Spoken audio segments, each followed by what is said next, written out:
warmer than the sky, far away so blue, land of living God, grant your peace on earth. We can feel you move and cannot stay the same.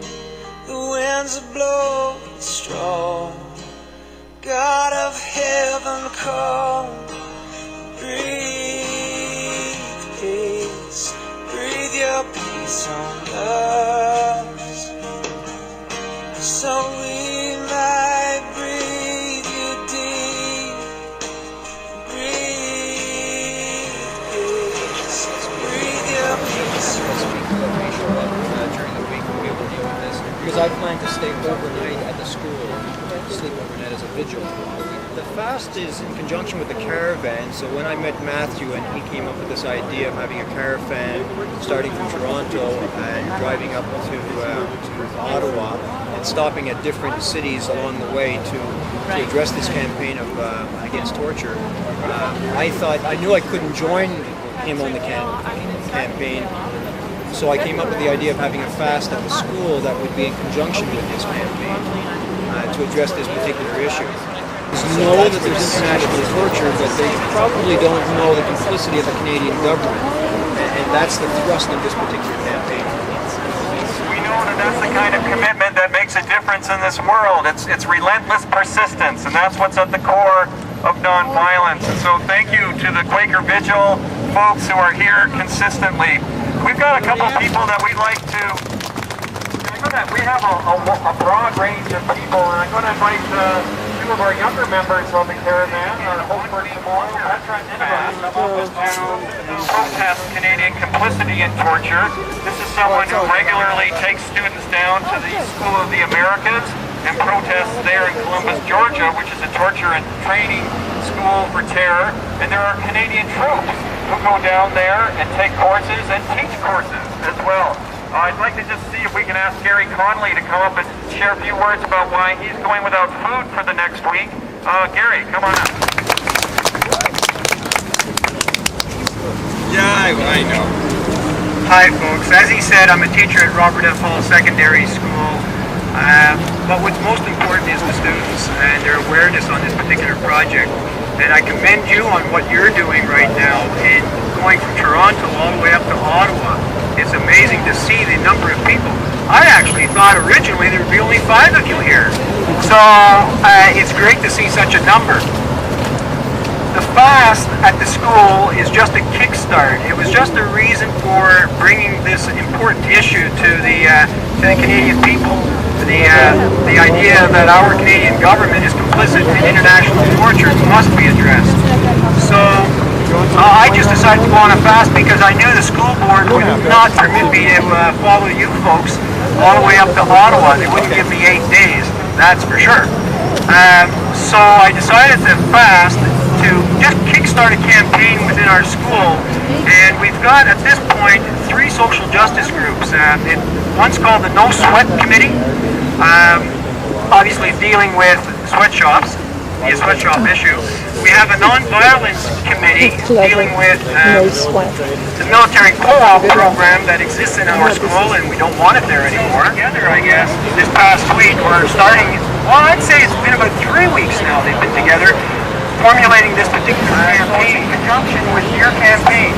So we'll be addressing the same issues you're addressing on the road. We'll be addressing it in our school, in the greater community of Connolly.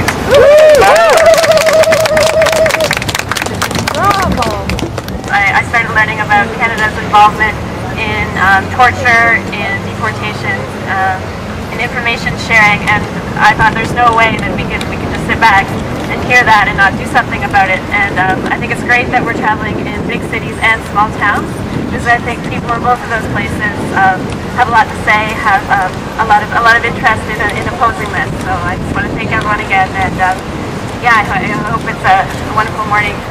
Take care. Mr. Connolly, again, we'd like to ask who exactly is coordinating the Robert F. Hall part of this campaign? Okay, the coordinating team consists of 3 groups.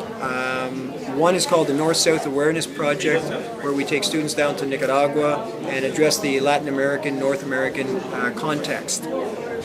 Those students, along with other students from the following two groups, and the No Sweat Committee, which addresses the sweatshop issue on a worldwide basis. The other group is the Non-Violence Committee, which is addressing for the most part the issue of military co-op program at our particular school.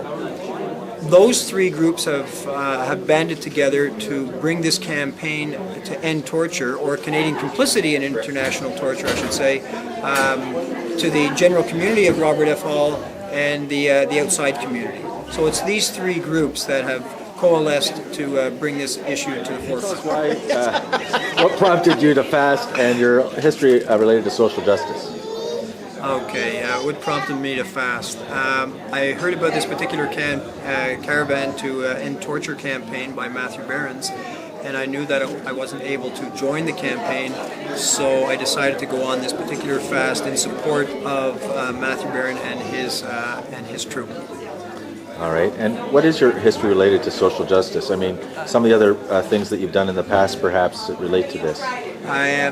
Social justice has been part of my life for several years. In 1986, I decided to go down to Nicaragua to try to understand what was happening in that country during the Contra Revolution.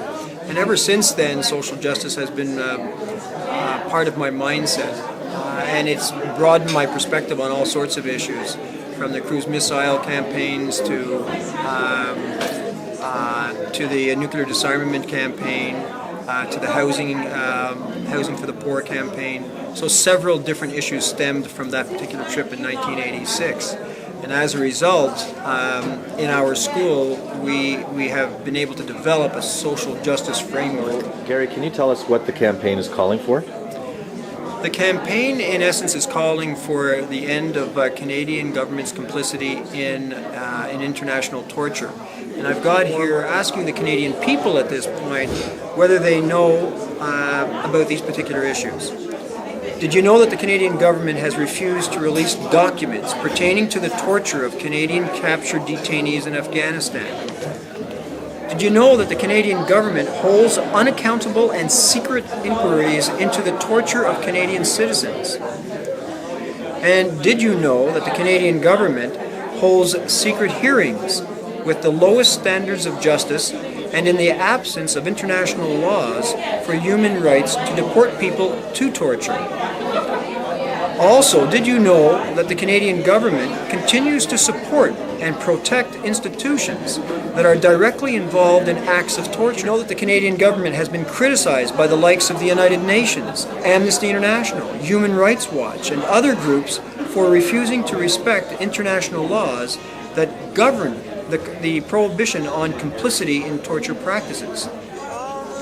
Did you know that the Canadian government played a large role in the brutal torture of 3 innocent Canadian citizens, Abdullah Al-Malki, Ahmad Al-Mati, and Muhad Nuruddin?